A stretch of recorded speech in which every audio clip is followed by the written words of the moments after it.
Multiple fire crews battled a wildfire that caused a major roadway to close this afternoon. TV 20's Alachua tells us where the fire started.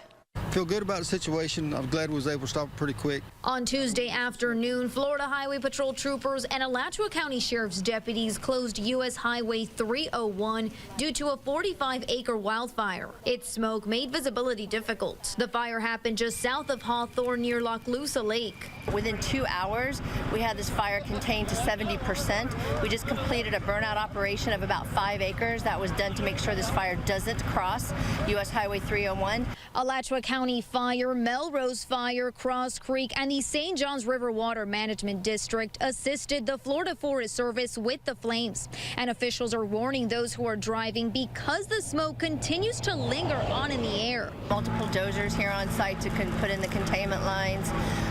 We also have a lot of engines here with water, making sure that we're keeping the fire cooled down around the lines. We don't know a cause of this fire, but it did move very fast. Florida Forest Service crews used bulldozers and a fixed-wing plane to fight the flames. We did have our pilot up in the air. He was kind of relaying what he was seeing from the air, too. Gave us some good feedback.